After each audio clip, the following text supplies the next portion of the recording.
Welcome to the I Do Wedding Marketing Podcast. I'm your host, Nina Adio, a social media marketing expert specializing in the wedding industry. Each week, we'll explore the strategies, stories, and insider tips that help wedding professionals thrive. You'll hear solo episodes filled with actionable advice for social media and inspiring conversations with esteemed wedding industry guests. Thank you for tuning in and letting this podcast be a part of your day. Let's get started. Hello, everybody, and welcome back to another episode of the I Do Wedding Marketing Podcast. Whether you're listening on Apple or Spotify or watching on YouTube, I am so excited to have you here today. This week I was doing a strategy call with a client. What we do is every quarter we do a social media strategy call and then they implement it. So if you're not looking for someone to do your social media full time, this is a cost-effective option we offer. And one of the discussion points we had was the website. And the website hasn't been looked at, updated, changed since 2020. And we had to have a conversation of how much effort are we going to put into the social media still while still not addressing the website. Because my goal when I'm doing social media for a client or teaching social media is to get people to your website, to get link taps to your website and to your sales funnel. And if that website is then going to stop the traction, that's a big problem. And that's why I really need a guest who can address your website and the importance of it. So Marc McIntosh is somebody I met at an event called Maine Weddings EDU. I did a podcast episode all about that event. It was really a lot of fun. And boy, Marc was a lot of fun too. I like to have a sense of humor all the time. My husband probably can't stand it. It's an all-day comedy show, we joke. But Marc, oh my goodness, Marc could roll with the punches. He was hilarious, had a great personality, and he had a great way of tackling websites for wedding industry professionals. And as I spoke with Marc and learned more about his history in the business, I learned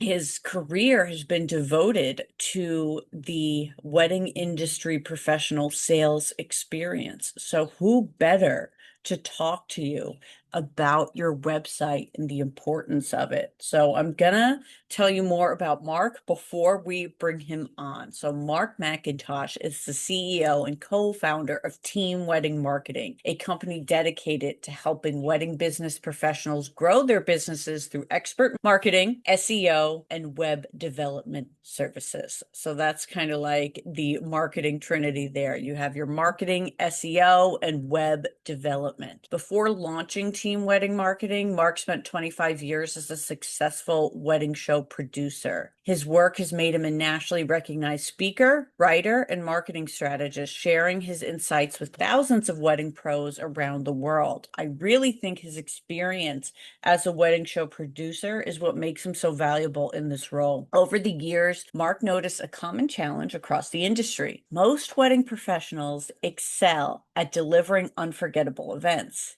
but struggle to consistently sell their services. They're often caught in the cycle of managing current weddings while trying to attract future clients. We don't like that cycle.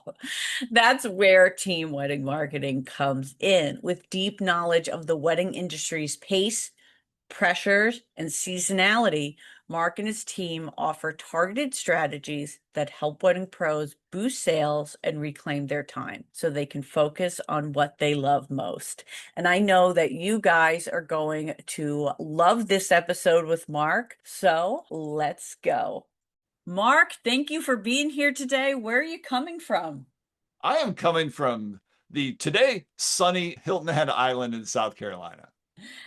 Sounds beautiful, although we know you had some hiccups along the way. A little bit of lightning issues, but no, it is very nice here, but it is not like I'm on vacation all the time. Oh, Marc, you live at the beach. Yeah, I've been there like once this summer. So and it's July. It is what it is, but it is nice weather. We don't have much winter, and that I like that part. Yeah, yeah, sounds beautiful. So what you guys don't know is that I just chat Mark up. So the poor guy's been sitting here like 20 minutes and I'm still not getting to our recording. So now I want to get to, and everything he says is a soundbite. And I'm thinking, man, I need to just hit record because we've already covered such great stuff. So I want to get into one of the things we were talking about, which is AI. We've spoken about AI on the podcast from a social media standpoint on my own and through a sales standpoint with Alan Berg. So, can you kind of give us the website point of view regarding AI? Okay, so I'm going to break it down two different ways: AI builders of websites and then AI content for websites.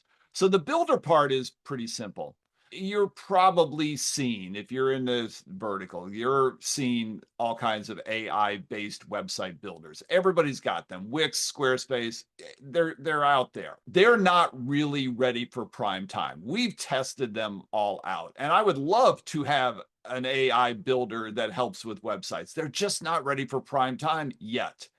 And so that doesn't mean in 3 years or 2 years they may not be.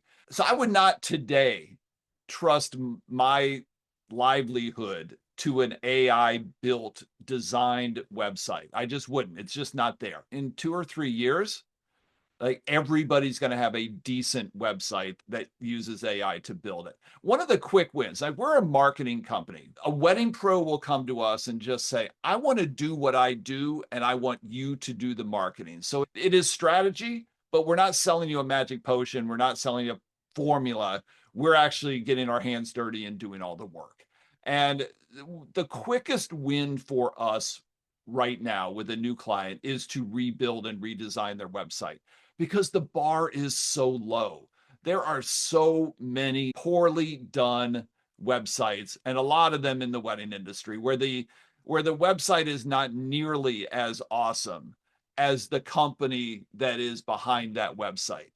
And that's a shame. It is the quickest marketing win, that the quickest thing you can fix, the easiest thing that you can fix, and you can use AI to do it. But for a builder, I would not trust that today.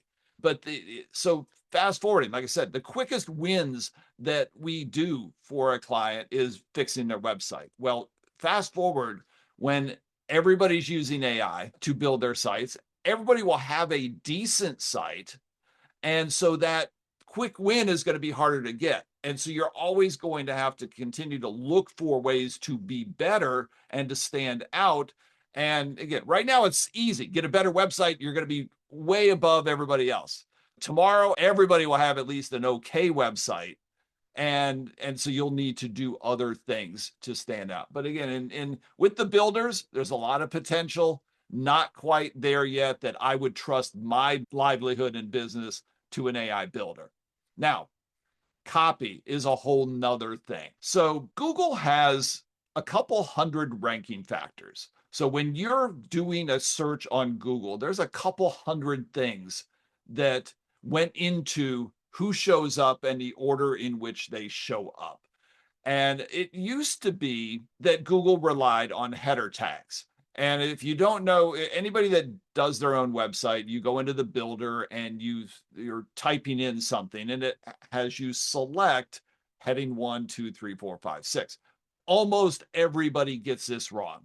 They use that to style the font and to do the size of the font. That's not really what it is. Your header tags are what is telling Google these are the most important things on the page. So your H1, which doesn't have to be the biggest font on the page, and it doesn't have to be at the top of the page. It is just designated in the code as being your H1. That is what's telling Google this is the most important thing on this page. And then you have H2s and H3s all the way down to 6. Think of it as like an outline of a term paper. That is how the search engines used to index a website. They did not have the bandwidth to read everything, so they based it on the header tags. Header tags are still important, both from a search perspective, but also from a customer journey, your user experience. it creates that flow. Today, with AI and all of the computing power that's a result of it, the search engines and the AI search engines are not just relying on the header tags, they're reading everything.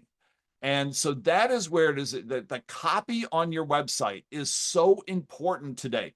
Websites we're building today have 2 to 3 times more copy than sites we were building even a year ago. Now, the creatives want to say, my work speaks for itself. I want to show a bunch of images and not have a lot of copy. And I get that. And as a marketer, I like short copy bullet points because people are skimmers, they're not reading. So it takes some design techniques to make this work, where you start with short things and images. You then move to like bullet point things or highlights. And then further down the page is where you can cram the copy in there. It's not keyword stuffing, it's answering questions. And that is what you think about it. Anytime you do a search, anytime you go to Search GPT or you go to Google, you're asking a question. It is always asking a question. So the goal of Google always has been giving the best answer to that question. So if you can write your copy in a conversational way that answers questions rather than just giving like bullet points of stuff, that is going to serve you well in AI. And I know that it works because the sites that we have built in the last year that are heavier than most people want to see on copy are the ones that are showing up in AI driven search. This whole thing is changing. 6 months from now, half the stuff I say is going to be obsolete, but it is just changing so rapidly. I mean, Google Ads, which we love Google Ads because for a number of reasons. They're intent based, they're pay per click. There's a lot of things that, if anybody comes to us with a bucket of money that they want to use in advertising, I don't care how big or small the bucket is, Google Ads would be my first choice. But that's been changing. We've been seeing this change in the last 2 months, where you go to Google, you do a search, the AI overview comes up before the paid listings come up, and then before all the blue line listings. So oftentimes people are getting the answer to their question without scrolling down. And another thing on this, and then I'll get to like the formula. Go to Search GPT. I did this exercise the other day, just playing around with it. And the prompt wasn't even that great, but the results were fantastic. The prompt was, I'm getting married in, I think I said Nashville, Tennessee. I've never planned a wedding before. I don't know what I need, and I don't know where to go. Give me a list of the things I need for my wedding. Give me a list of local providers for those services. Give me their website, contact information, and average review number of stars. And in 15 seconds, it planned the entire wedding. You need a dress. Here is where you go to get it. Here's 5 shops in Nashville that sell it. You need a venue. Here's a list of 10 venues. If you want a DJ, here are the top wedding DJs. This thing and it exported it into a spreadsheet. I did not need to go to Google and spend hours. I did not need to go to the big box wedding websites and spend hours clicking on things. This thing was done for me. And that is only going to get even easier. So it's all about getting your stuff indexed by the AI search engines. And there's a lot of, again, Google never tells us those 200 ranking factors. AI does not tell us what it's looking for. We as SEOs have to kind of figure it out through trial and error and A/B testing.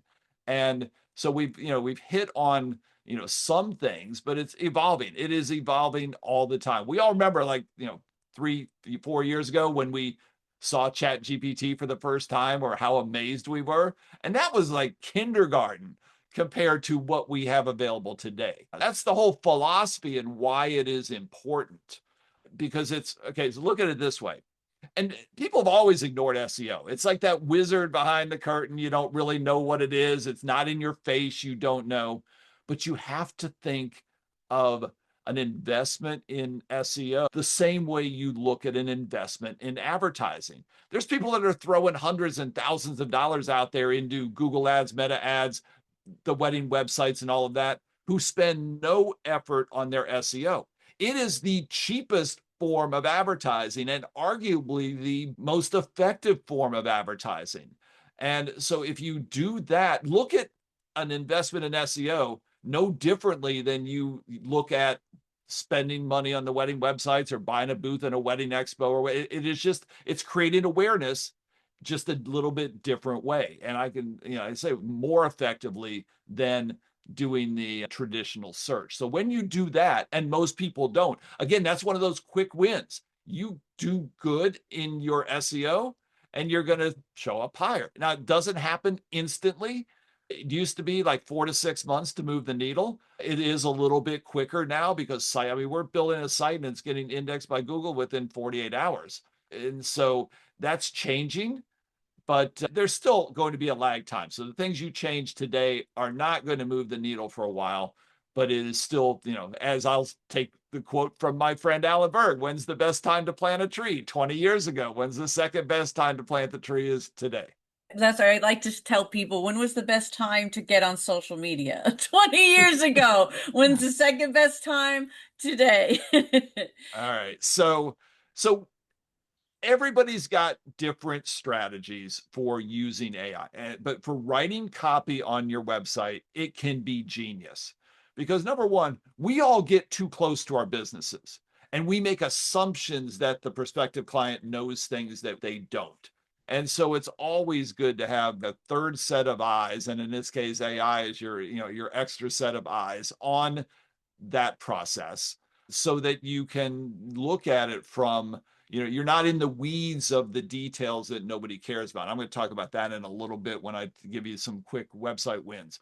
But how we're finding this to work well, it's all in the prompts. It is all about how you train the AI model to know about you. And there's always new tricks. My partner Renee just told me the other day, here's a new one that we're adding to everything. The prompt is, do not start writing until you are 90% certain what I am asking you. And if it's not, it will come back and ask you. You can also put in prompts of, I don't want this to sound like AI. So don't use M dashes, which I didn't even know what an M dash was until I started seeing it, which is the long hyphen that AI throws into everything. Do not use the word delve, because AI always like say, let's delve into this. Nobody says that, okay? And you can prompt it for the audience that you're trying to reach, who your client. All right, so let me give you this step by step. First thing you need to do is brain dump everything about your company. All your features, your benefits, no matter how trivial, everything you can think of. If somebody sat you down in a room and said, tell me everything about it, that's what you need. Write everything about it. Then you want to do some keyword research. Figure out what people are searching for in your area when they're looking for your type of company. Now, that will vary depending on the region. I can tell the wedding planners here, there is zero search volume for wedding day management. Like, that's an industry speak term that everybody likes to throw out there. They're still searching for wedding planner, day of planner, like those old school terms that you don't like. Well, you've got to look at the search volume, and there's nobody searching for wedding day management. So you have banished the term day of wedding planning from your website. It's going to hurt you. There was a time when a lot of photographers, I'm not a wedding photographer, I'm a wedding photojournalist.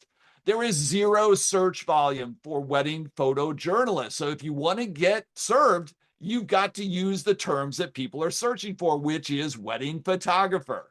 And so you can do keyword research. There's a bunch of different tools to do that. Most of them are free. Just Google keyword research tools and pick which one you would like.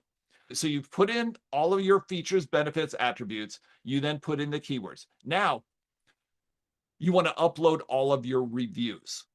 And you can do this a couple ways. You can cut and paste them, or you can just give it your link to your Google business profile. You may need to upload the Knot and WeddingWire reviews. It reads TripAdvisor, wherever you have reviews, show it where they are, or just upload them, the good ones and the bad ones. And we know you all don't have bad ones. That's why you're here, but all of them.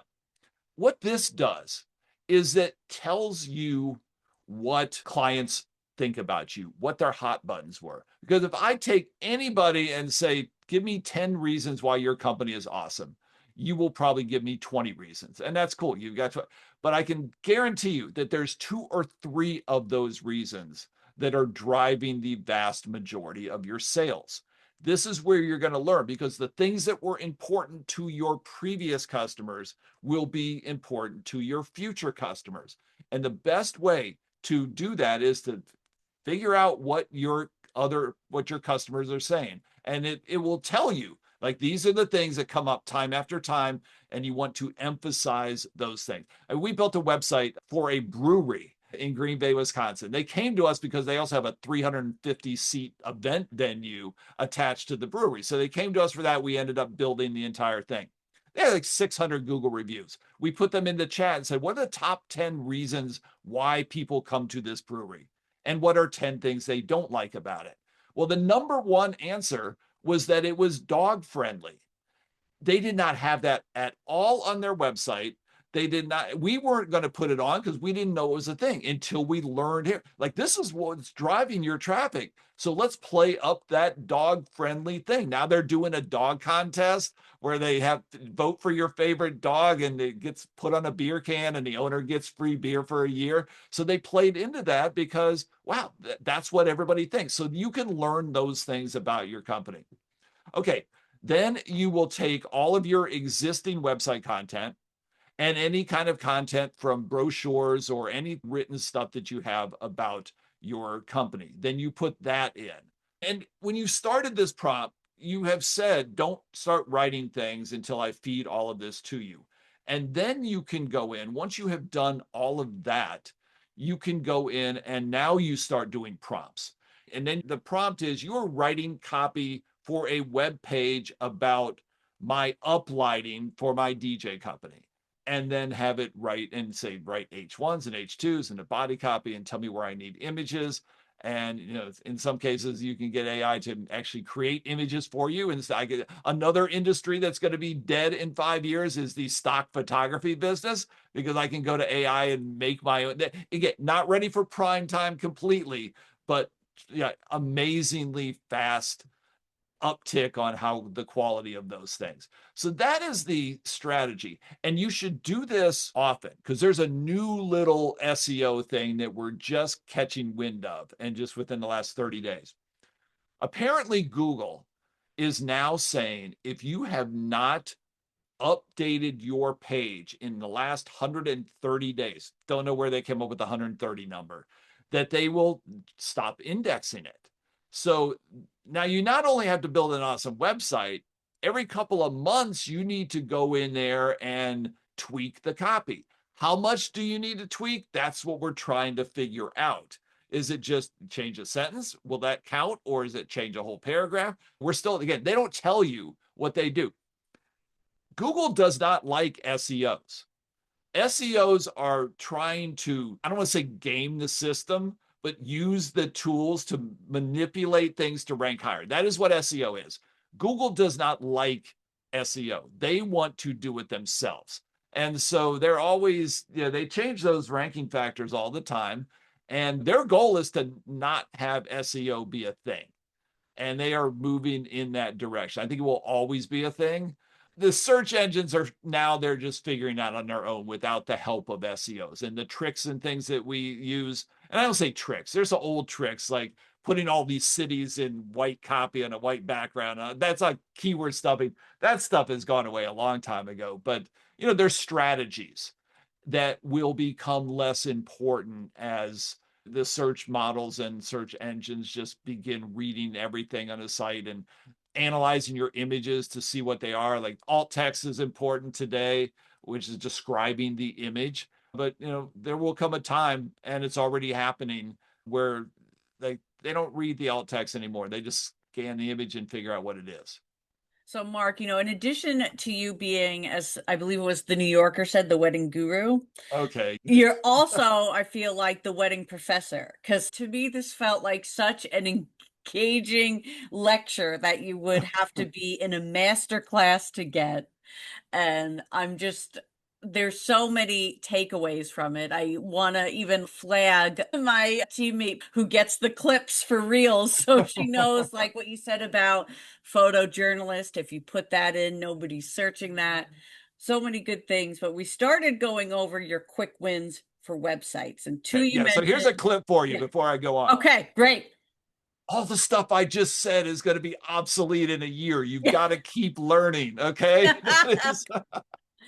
Okay, so that is the newest, latest, and greatest. But I want to, at the same time we're talking here, of go back a little bit old school of just the things that I see broken and done incorrectly so often on websites. These are your quick wins. If you can fix these things, you will dramatically improve your results. And the reason this is important, so little effort is put on websites. People are posting on Instagram every day, on social, making videos. Thing is, like, all roads ultimately lead through your website. Even a referral, they're going to check out your website. Everything you do, your social, podcast, everything you do at some point in the selling process involves a trip to your website, which is usually the last stop before they email you, DM you, fill out your contact form. It is the last stop. And if you're losing people at that step, it is the most costly loss of all. Because there's 3 stages to this selling process. And first stage is awareness. That is getting people to know you exist. Obviously, if they don't know you exist, nothing else works. So that's just where you do things. Whatever you're doing to wave your flag and creating that awareness that your company exists. So that's the awareness phase. And then there's that conversion phase, which is where they reach out to you. And then you get into a meeting and you can sell them and you can put money in your pocket. But there's this overlooked phase that goes in between the two of those.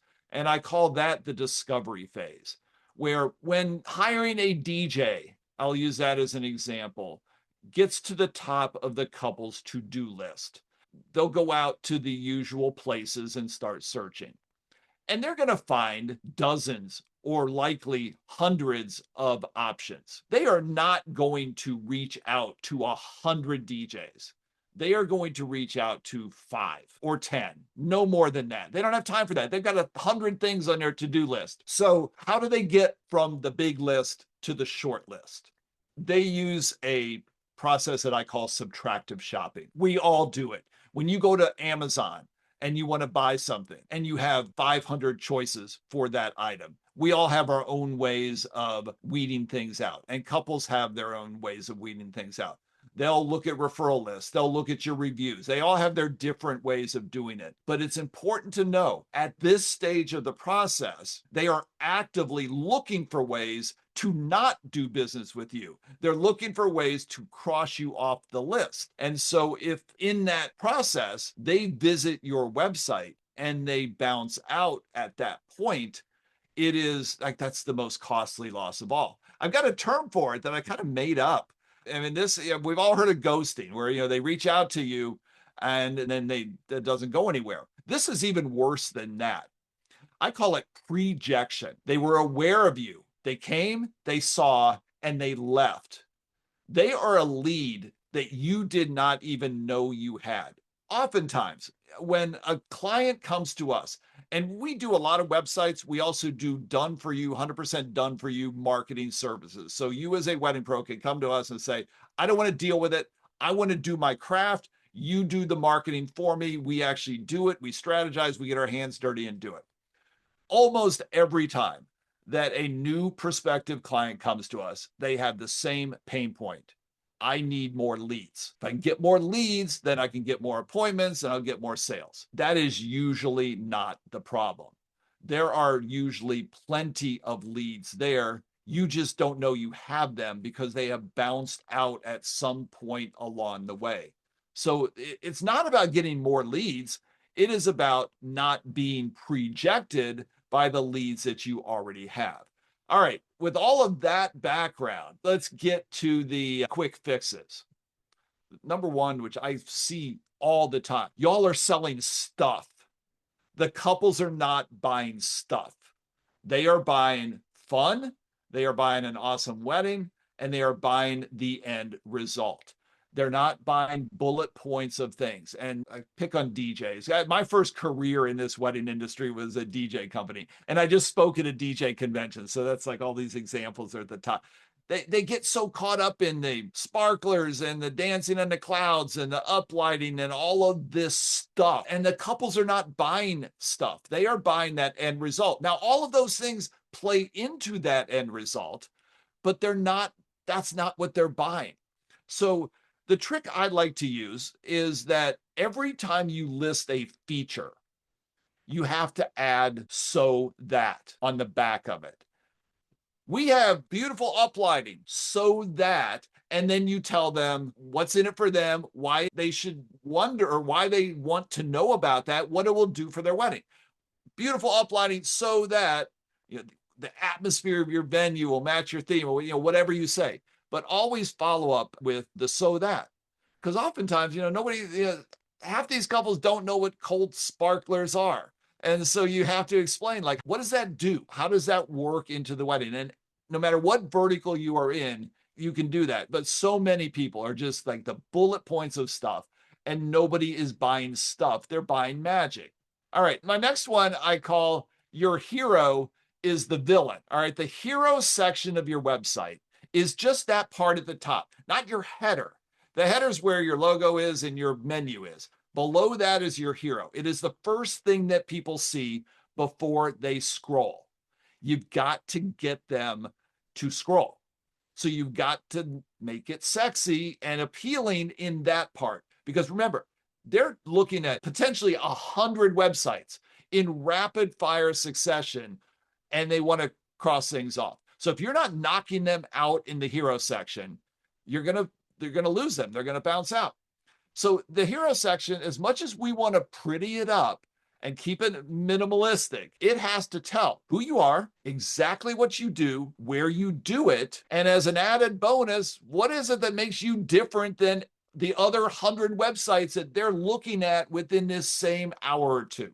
And if you can do that, then you can get them to be interested in you. If you don't do that, it is so easy to click the red X and they bounce out to somebody else. All right, number 3 is proposing before the first date. You got to remember, the couples that are in that subtractive shopping phase where they're trying to knock out and cross people off, first-time visitor to your website, they want to get a feel for who you are, what you do, and if it fits their vibe. They're looking at those things. They're checking you out. They are not ready to book now. They're not even ready to schedule an appointment at this point.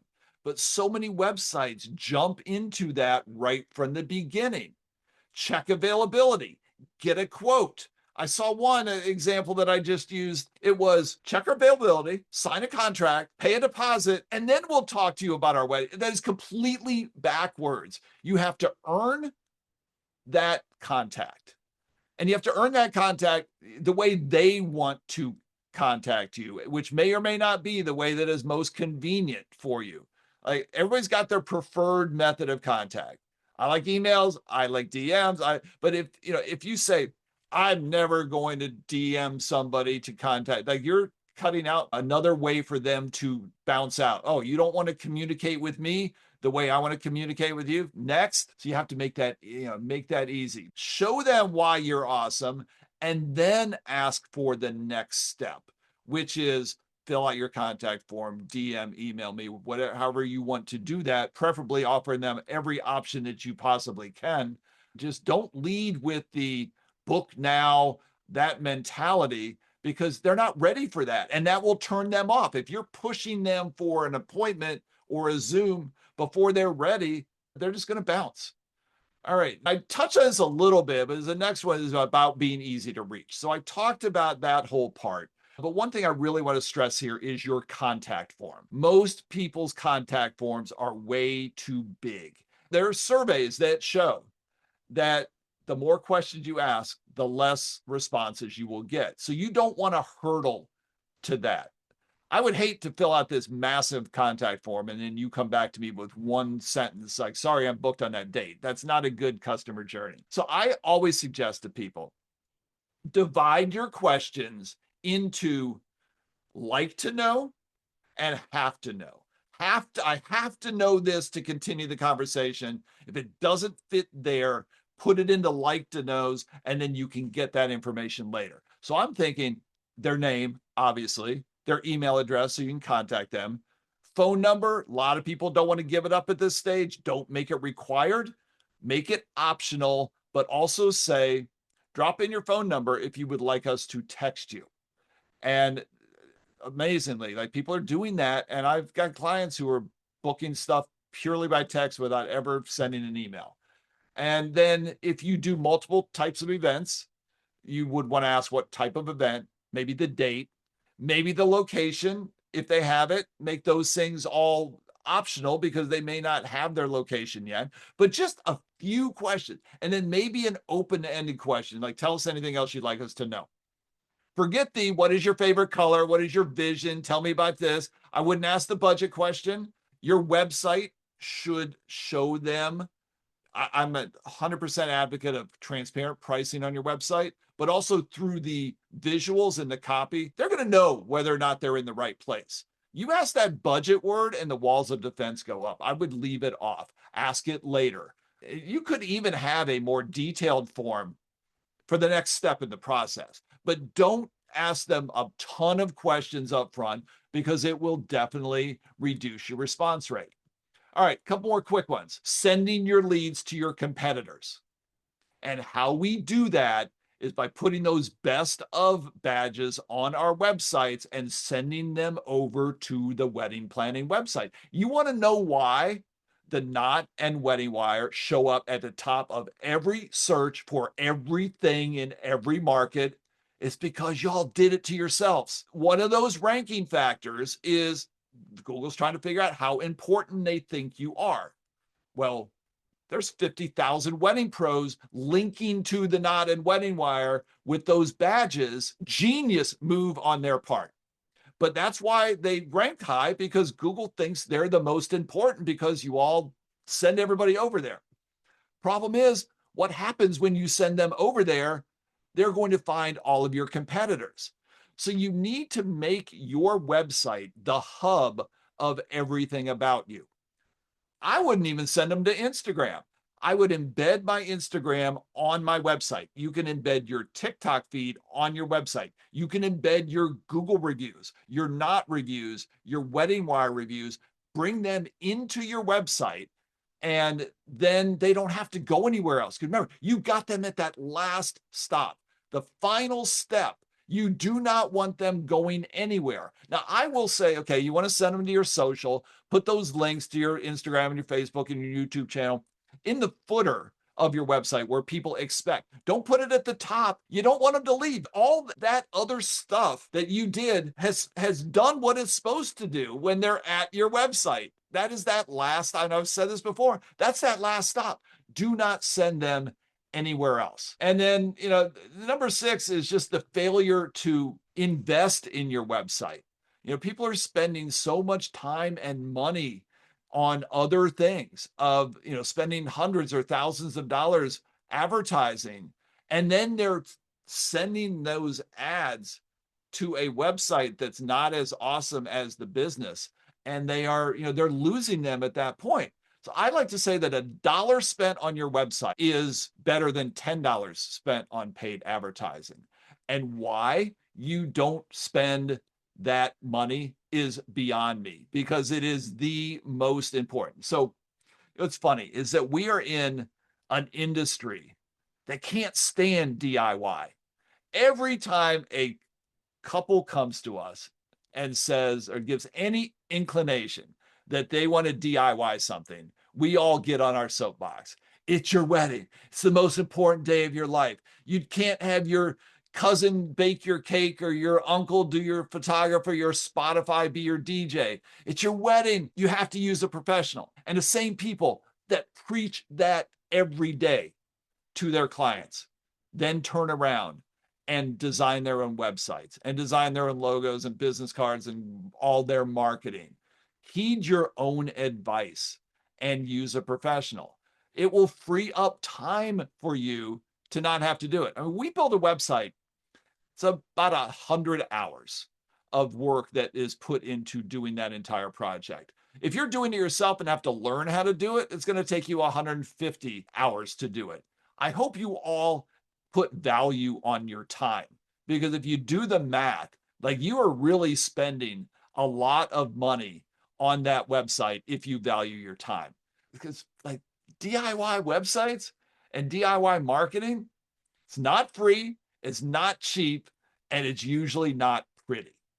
So what's your closing rate? You get somebody in a smaller room, you get a meeting, a Zoom, a coffee shop, your office, however you, when you get that right fit client into your meeting, into that connection, a tour, tasting, whatever you want to call it. On average, when I ask this question to hundreds of wedding pros, they say they have a 50% closing rate. You get that right fit client there, they close that sale half of the time. So if two right fit leads don't find you in the first place because you never created that awareness because your SEO, whatever, or if they get to your website and bounce out, if that happens twice, that is one sale that you don't get because something in your marketing. So let's say that your average sale is $3,000, and just every month you only lose 2 leads because of something broken in your marketing. That is over the course of the year, that's like 36 grand in lost business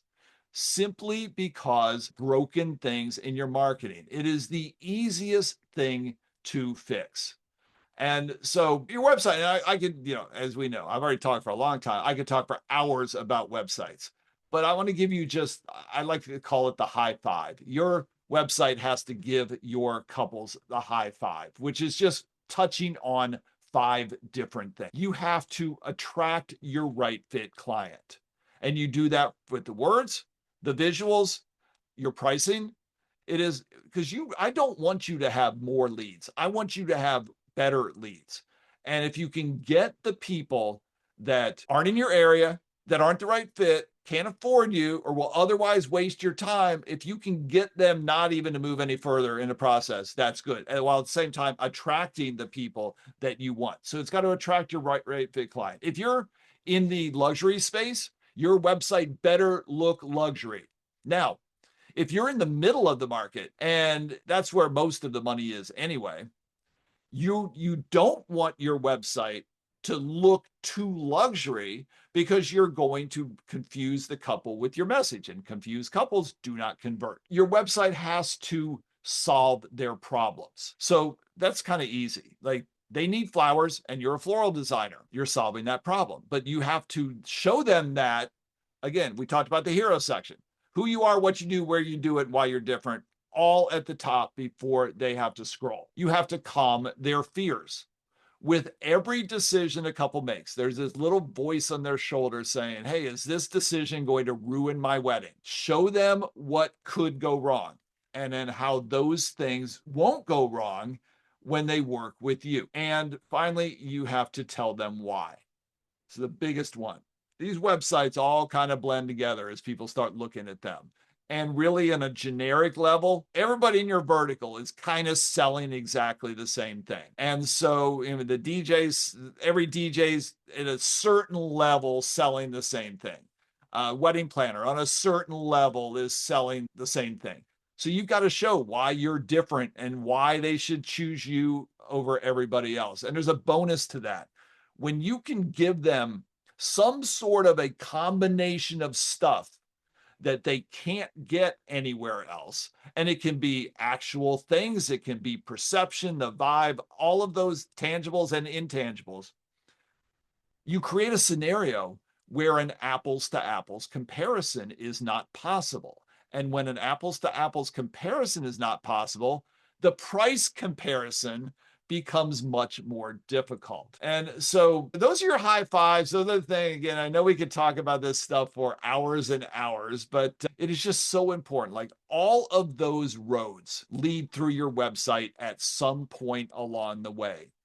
And, if you've listened to me over this time, like I've maybe changed your mindset a little bit about how truly important your website is in this entire selling process. It's the one thing that you have real control over and can use that to move people through your sales funnel. And a sales funnel, we all know the sales funnel. Leads go in the top, you work your magic in the middle, and the sales come out the bottom.